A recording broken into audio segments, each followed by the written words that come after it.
Bonjour et bienvenue. Avez-vous déjà songé à comment un propriétaire pourrait activement protéger l'environnement sur son propre terrain et de façon durable? Figurez-vous qu'il existe un outil juridique pour ça, l'obligation réelle environnementale ou ORE. Aujourd'hui, on va plonger un peu dans cet instrument. Il est issu de la loi biodiversité de 2016, vous savez. Notre base, c'est un guide juridique assez récent et notre objectif, c'est de décortiquer ensemble ce qu'est une ORE, pourquoi on l'utiliserait et puis comment ça fonctionne concrètement. Oui, exactement. L'OR, en fait, c'est avant tout un contrat. Un contrat un peu spécial. Il est signé entre le propriétaire d'un bien immobilier, d'un terrain par exemple, et puis une autre partie qui agit pour l'environnement. Ça peut être une collectivité, un établissement public ou même une association. Et sa grande force, vous voyez dire, c'est qu'il attache des obligations directement au bien lui-même. C'est ce qu'on appelle propter rem. Donc, ces obligations, elles restent valables même si le propriétaire change. Pendant toute la durée du contrat, bien sûr. Ah, d'accord. Propterem, donc ça suit le terrain, pas la personne. C'est ça. Et le but, il est très clair. C'est maintenir, conserver, gérer ou même carrément restaurer des éléments de biodiversité ou des fonctions écologiques sur ce terrain. C'est différent d'une servitude classique. Parce que l'OR, elle peut imposer des obligations de faire quelque chose, vraiment agir. Comme replanter une haie, par exemple. Oui, ou entretenir une mare, ce genre de choses. Ce qui n'est généralement pas le cas d'une servitude qui impose plutôt de ne pas faire. Et puis, c'est un contrat synallegmatique. C'est-à-dire Ça veut dire qu'il y a des engagements des deux côtés, c'est donnant-donnant. intéressant cette capacité à imposer des actions positives. Ça ouvre des possibilités, j'imagine. Mais alors, qu'est-ce qui peut bien pousser un propriétaire à accepter une telle charge sur son bien? Quelles sont les motivations? Alors, il y a principalement deux grandes raisons, disons. La première, c'est une démarche purement volontaire. Un peu la philosophie du colibri, si vous voulez. Le propriétaire veut juste contribuer à protéger l'environnement chez lui. Concrètement, ça peut être quoi? Ça peut être protéger des haies, des mares, des vieux arbres, des prairies naturelles, même parfois de vieux bâtiments qui servent d'abri pour la faune, vous savez. Et ça marche partout, hein, à la campagne comme en ville. D'accord, l'engagement citoyen en quelque sorte. Et la deuxième raison? La deuxième, elle est liée à ce qu'on appelle la compensation écologique. C'est un outil qui devient très utile pour les aménageurs, les constructeurs, les promoteurs, qui ont l'obligation de compenser les impacts de leurs projets sur l'environnement. Vous savez, la fameuse séquence éviter, réduire, compenser. Ah oui. Eh bien, l'OR, ça leur permet de garantir que les mesures de compensation seront bien mises en œuvre sur un terrain, et surtout qu'elles vont durer dans le temps, même s'ils ne sont pas propriétaires de ce terrain. C'est une garantie de pérennité en somme. Exactement. Ça peut se faire au cas par cas pour un projet précis, ou alors via l'achat d'unités dans ce qu'on appelle des sites naturels de compensation, des sites qui sont agréés pour ça. Donc un outil pour l'engagement volontaire et un outil stratégique pour la compensation. C'est clair. Et alors, qui sont précisément les signataires de ce contrat ORE? Alors, d'un côté, on a celui qui s'engage à faire ou ne pas faire. C'est le débiteur de l'obligation. Et ça, c'est toujours le propriétaire du bien immobilier concerné. Personne physique, morale? Peu importe, ça peut être une personne privée, une entreprise ou même une collectivité si elle est propriétaire. Mais attention, comme signer une ORE, c'est un acte de disposition, c'est un engagement lourd qui affecte le bien à long terme, eh bien il faut avoir la capacité juridique pour le faire. C'est-à-dire? Par exemple, si le bien est en indivision, il faut l'accord de tous les indivisaires. Si c'est un bien démembré, il faut l'accord du nu propriétaire et de l'usufruitier.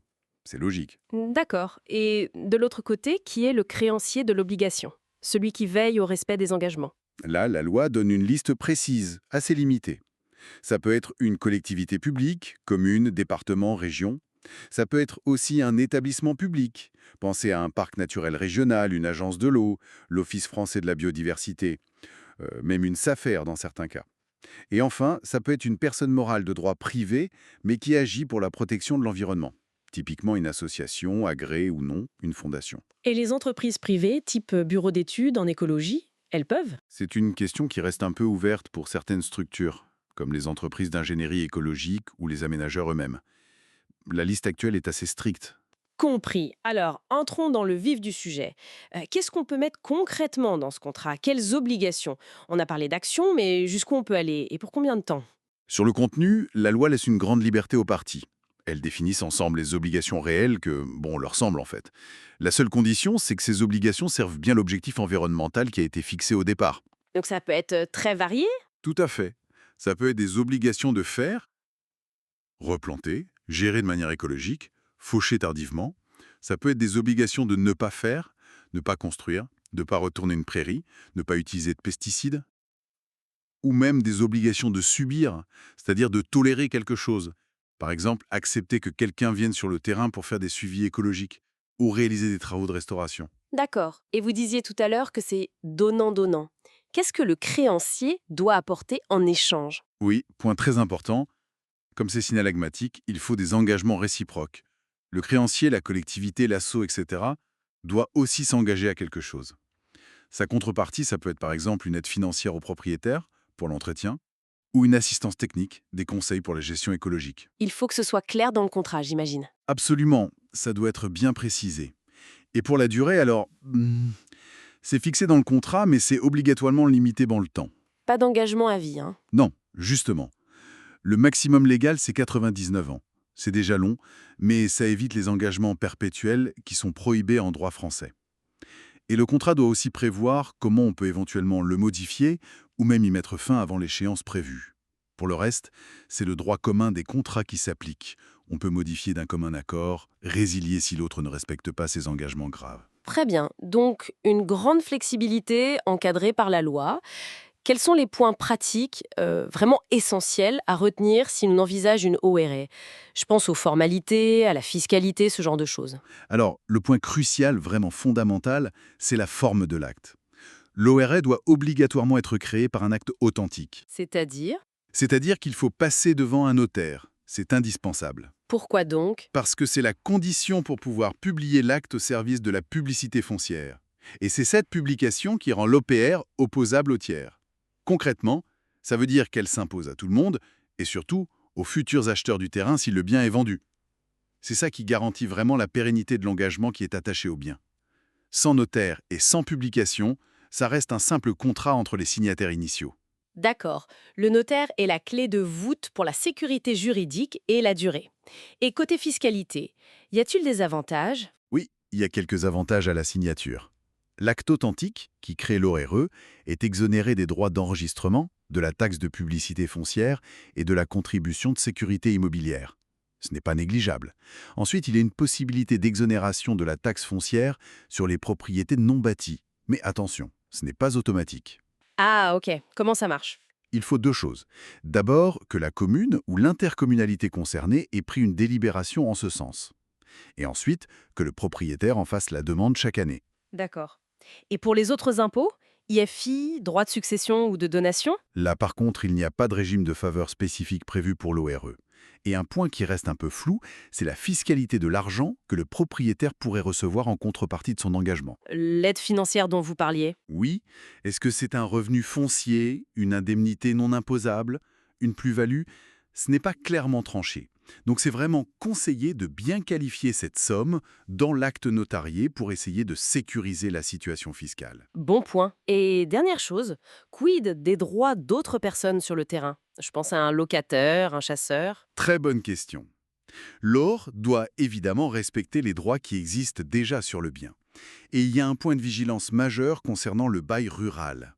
Si le terrain est loué à un agriculteur au moment où on veut créer l'OR, il faut absolument obtenir l'accord préalable de ce fermier. C'est obligatoire. Et s'il refuse? S'il refuse, ou s'il ne répond pas dans un délai de 2 mois après avoir été informé, son silence vaut alors accord, mais un refus doit être motivé, eh bien l'OIRE ne peut pas être valablement conclue. Elle serait nulle.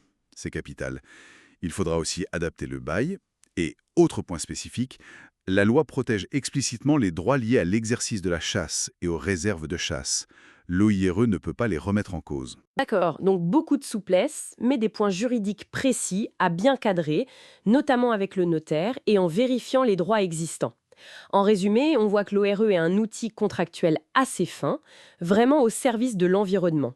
Il permet de lier un lieu à des objectifs écologiques sur le très long terme, jusqu'à 99 ans, que ce soit par un choix personnel du propriétaire ou dans le cadre de la compensation. Le passage chez le notaire est déterminant pour sa solidité et il y a quelques petites incitations fiscales au départ. C'est tout à fait ça. Le potentiel de cet outil est indéniable. Après, son développement réel sur le terrain, ça reste à voir. Ça dépendra sûrement de la clarification de certains points, comme cette question de la fiscalité des contreparties pour le propriétaire. Mais au fond, peut-être que le vrai succès des ORE viendra surtout de la capacité des acteurs locaux. Les propriétaires, les collectivités, les associations. Exactement, de leur capacité à s'approprier cet outil, à être créatifs pour protéger et restaurer la nature, chacun à son échelle, sur son territoire. C'est peut-être là, dans cette mobilisation locale, parcelle après parcelle, que réside le véritable enjeu. Une piste de réflexion en tout cas.